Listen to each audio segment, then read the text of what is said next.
Bismillahirrahmanirrahim. Assalamualaikum warahmatullahi wabarakatuh. Alhamdulillahirabbil alamin. Wa bihi nasta'inu ala umuri dunya waddin. Wassalatu wassalamu ala sayyidina Muhammad wa ala alihi wa sahbihi ajmain. Apa kabar semuanya? Salam sejahtera bagi semuanya. Mudah-mudahan kita ada dalam keadaan sehat walafiat. Selamat datang di channel 97, sebuah channel yang ke depan insya Allah akan memberikan sebuah konten-konten yang bermanfaat, khususnya kajian-kajian tentang kitab-kitab kuning.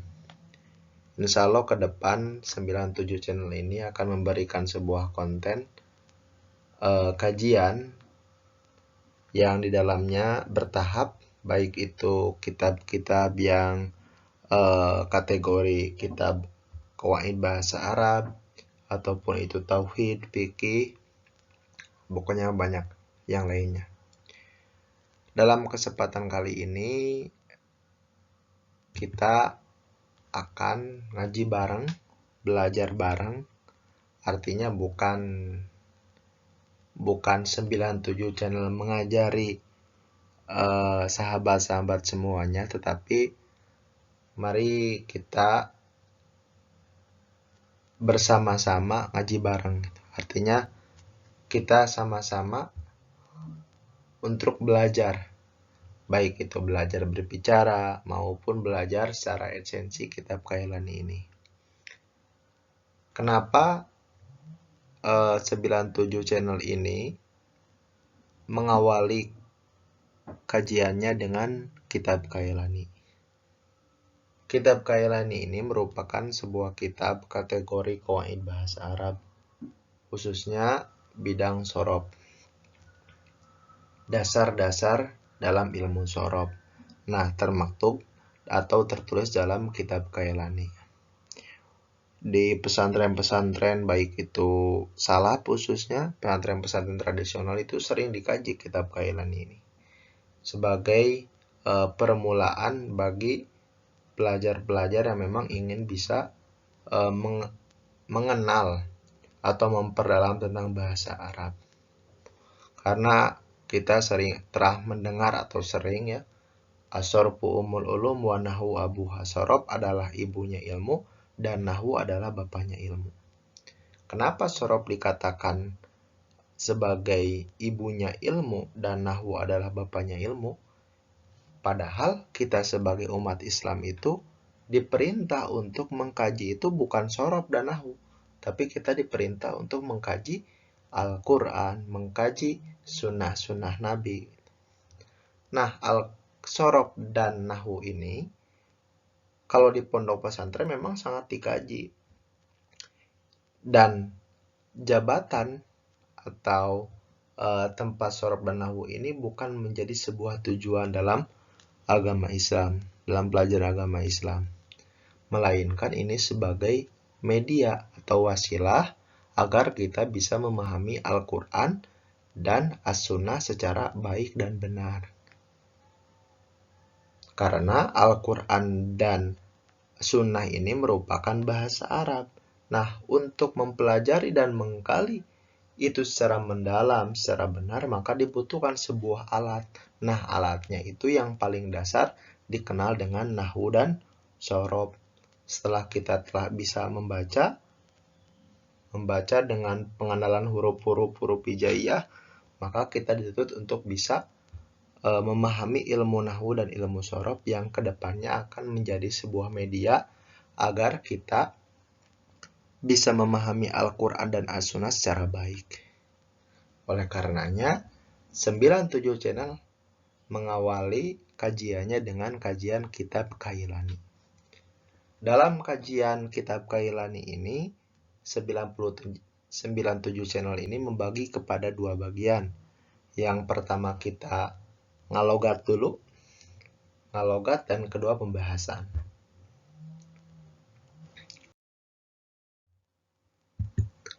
Selanjutnya yang pertama kita akan ngalogat. Kenapa di 97 channel ini tidak langsung ke pembahasan saja, banyak channel-channel lain yang memberikan kajian-kajian kitabnya atau kajian-kajian pengetahuan tentang Islamnya hanya langsung kepada pembahasan. Tapi kok kenapa 97 channel ini mengawali dengan ngalogat? Karena ngalogat ini merupakan sebuah cara juga dalam menerapkan apa yang telah kita ketahui, yaitu ilmu sorof dan ilmu nahu. Karena kalau dengan kita langsung terhadap terjemah atau pembahasan, itu kita akan susah cara menerapkan atau melatih rasa dalam jiwa kita untuk menentukan atau menempatkan sorof dan ilmu nahunya. Supaya kita tahu jabatan kata. Karena kan dalam kitab bahasa Arab yang asli itu kan gundul, tidak ada ba i'rob-i'robnya. Sehingga di pesantren-pesantren sering menggunakan metode ngalogat atau penerjemahan perkata dengan menyebutkan jabatan-jabatan katanya. Itu untuk melatih kita, sehingga ketika kita membaca, kita akan mengetahui, oh ini jabatannya menjadi subjek atau fa'il. Oh ini jabatannya menjadi mubtada khobar. Itu ngalogat. Jadi sekarang kita ngalogat dulu ya.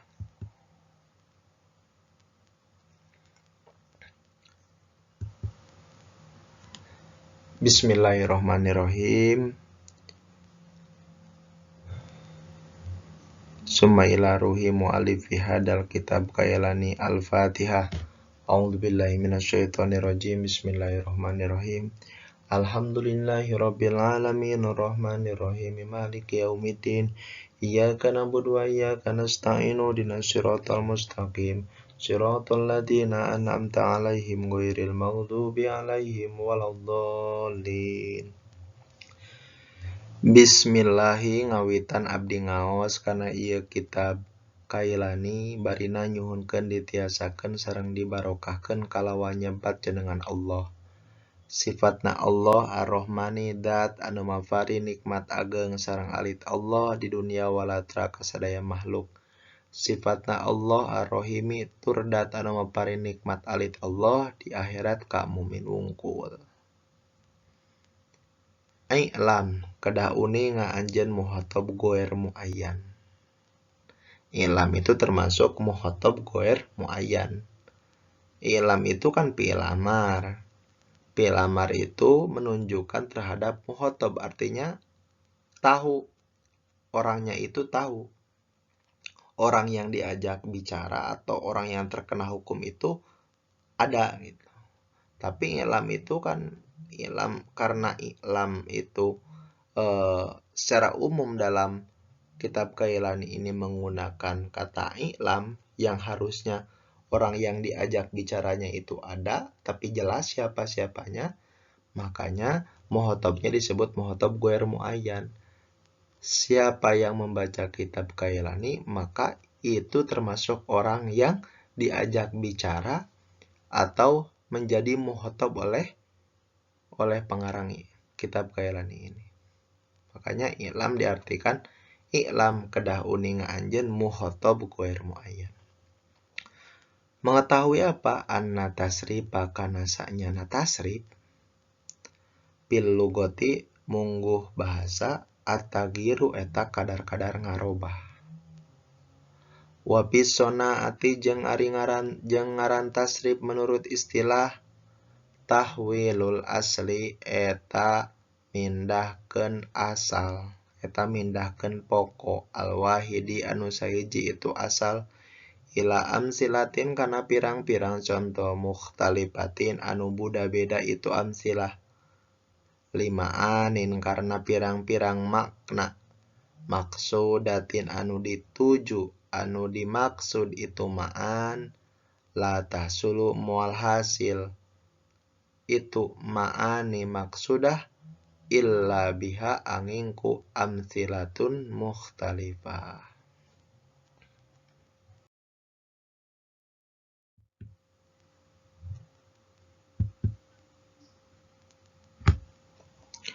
Yang pertama pembahasannya kita akan alasan kitab ini diawali dengan basmalah. Dalam kitab Kailani tersebut kan diawali dengan basmalah. Kenapa sih diawali dengan basmalah? Secara masyhur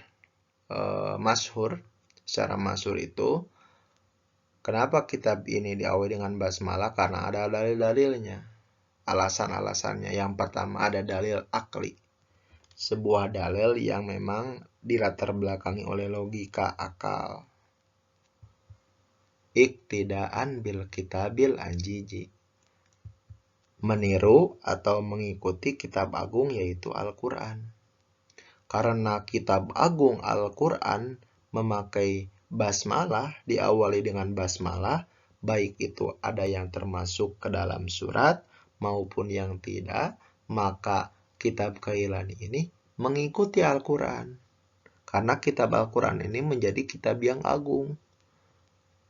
Oleh karenanya, pengarang kitab ini mengawali dengan basmalah. Apalagi kalau kita tahu bahwa makna Al-Quran, seluruh Al-Quran yang katanya 6.666 ayat itu, maknanya seluruhnya terkumpul dalam surat Al-Fatihah. Dan makna seluruh surat Al-Fatihah itu terkumpul dalam bacaan basmalah. Dan seluruh makna basmalah itu terkumpul dalam idopatnya bismi kepada lafaz Allah. Dan seluruh makna idopatnya bismi kepada lafaz Allah terkumpul dalam ba-nya. Dan seluruh makna ba yang ada dalam basmalah itu terkumpul dalam titiknya ba. Oleh karenanya bismillah ini sangat besar khasiatnya. Makanya kalau keterangan-keterangan dahulu kan kita mengenal ada santri-santri penuntut ilmu yang dulu ketika mengucapkan basmalah dia bisa terbang. Saking khasiatnya basmalah. Sampai ada keterangan juga orang yang meminum racun tapi dia diawali dengan basmalah, dia tidak apa-apa minum racunnya. Itu menjadi sebuah khasiat atau kemukjizatan lah dari basmalah, kebarokahan basmalah ini. Oleh karenanya agar kitab ini tabaruk, agar kitab ini berkah, makanya musonib mengawalinya dengan basmalah. Yang kedua ada dalil nakli, dalil pemindahan dari baik itu Al-Quran maupun hadis atau sunnah. Bunyinya, man aroda ayyahya sa'idan aw yamuta syahidan falyakul indabtida'i kulli syai'in bi bismillahirrahmanirrahim. Barang siapa yang ingin hidup bahagia dan mati syahid, maka awalilah segala urusannya dengan mengucapkan basmalah. Kalau kita ingin hidup bahagia atau mati syahid, maka segala urusan kita awali dengan bacaan basmalah. Dengan menyebut nama Allah yang Maha Pengasih lagi Maha Penyayang. Sehingga seluruh aktivitas kita akan dijaga oleh Allah. Kalaupun kita meninggal, kita matinya mati syahid. Ini sebuah hadis ya. Selanjutnya, apa sih yang dimaksud dengan tasrif? Nah, tasrif ini, untuk mengetahui tasrif itu apa, sebagaimana yang telah dijelaskan oleh musonib, itu terbagi menjadi dua. Yang pertama, yang tadi dibaca itu menurut bahasa, tasrif menurut bahasa, yaitu at-taghyir. Tasrif menurut bahasa yaitu at-taghyir, artinya merubah. Jadi segala sesuatu, kalaupun kita merubah apapun, contoh merubah terigu menjadi bolu, itu secara bahasa disebut tasrif. Kita merubah baju kita yang tadinya warna hitam menjadi warna hijau. Nah, itu termasuk tasrif, itu menurut bahasa. Contoh seperti firman Allah Subhanahu wa taala, wa tasrifir riyah. Wa tasrifir riyah itu ayat tagiriha. Tasrif di sini bermakna merubah angin. Merubah angin. Jadi Tuhan Allah Subhanahu wa taala merubah angin dari satu tempat ke tempat yang lain atau merubah dari satu arah ke arah yang lain, itu tasrif sama tasrif kalau menurut bahasa. Istilah apa? Tasrif menurut istilah. Nah, tasrif menurut istilah yaitu tahwilul aslil wahidi ila amsilatin mukhtalifatin lima'anin maksudatin la tahsulu illa biha. Mengubah bentuk asal kepada bentuk-bentuk lain untuk mencapai arti yang dikehendaki, yang hanya bisa tercapai dengan adanya perubahan. Jadi, tasrif menurut istilah itu mengubah bentuk asal. Ada bentuk asal terus dirubah. Dirubah kemana? Kepada bentuk-bentuk lain. Bentuk asal dirubah kepada bentuk lain. Bentuk A, bentuk B, bentuk C. Untuk apa adanya perubahan itu? Untuk mencapai arti yang dikehendaki. Yang mana dengan perubahan itulah arti yang dikehendaki akan tercapai. Jadi ini konteksnya dalam bahasa Arab. Jadi kalau kita ingin mencapai sebuah arti atau ingin membuat sebuah arti yang berbeda, yang dikehendaki oleh kita, yang diinginkan oleh kita, maka kita harus merubah-rubahnya. Merubah-rubahnya kepada bentuk-bentuk lain. Apa yang dimaksud dengan aslul wahid? Nah, aslul wahid itu pokok pertama itu asal muasal kata itu terbagi menjadi dua. Ada yang berpendapat bahwa aslul wahid itu adalah fi'il madi. Ini sebagaimana yang diutarakan oleh ulama Kufah. Jadi seluruh kota Kufah ulamanya berpendapat bahwa aslul wahid itu pokok pertama itu dalam sebuah kata dalam bahasa Arab itu fi'il madi. Jadi fi'il mudhari, masdar, isim fa'il, isim maf'ul, terus fi'il amar, fi'il nahyi, isim zaman, isim makan, isim alat itu terbuat dari fi'il madi. Itu menurut ulama Kufah. Yang kedua, menurut pendapat yang kedua yaitu aslul wahid atau pokok pertama atau asal muasal kata itu yaitu dari masdar. Dari isim masdar. Ini menurut siapa? Ini menurut ulama Basroh. Jadi seluruh ulama kota Basroh berpendapat bahwa aslul wahid itu adalah masdar. Masdar. Jadi fi'il madi, fi'il mudhari, isim fa'il, isim maf'ul, yang lainnya itu terbentuk dari masdar. Oleh karenanya, kalau kita ingin menghendaki arti, ingin membuat sebuah perumpamaan atau mencapai arti yang kita inginkan, maka kita harus merubah dari bentuk aslul wahid, baik itu kita berpendapat dari fi'il madi ataupun masdar ke bentuk-bentuk yang lain. Contoh kita ingin membuat kata kamu harus pergi. Nah, kamu harus pergi, kita harus merubah dari kata dihaban atau kata dahaba. Dahaba itu kan fi'il madi artinya pergi. Nah, ketika kita ingin mencapai arti kamu harus pergi, maka harus merubah bentuk dari kata dahaba menjadi kata bentuk atau bentuk fi'il amar. Fi'il amar bentuknya apa? Uf'ul atau if'il atau if'al. Nah, kalau dahaba itu fi'il amarnya kepada bentuk idhab. Gitu. Harus pergi. Nah, dari seluruh perubahan tersebut, dari pengubahan bentuk asal kepada bentuk-bentuk lain agar tercapai arti yang dikehendaki, dikenal dengan tasrifan. Jadi perubahan bentuk dari bentuk asal ke bentuk-bentuk lain itu disebut tasrifan kalau dalam istilah pesantren. Contoh kita ambil kata nasoro. Nasoro ini bentuk fi'il madi, artinya telah menolong. Yansuru itu bentuknya fi'il mudhari, artinya sedang atau akan menolong. Nasron berbentuk masdar, artinya pertolongan.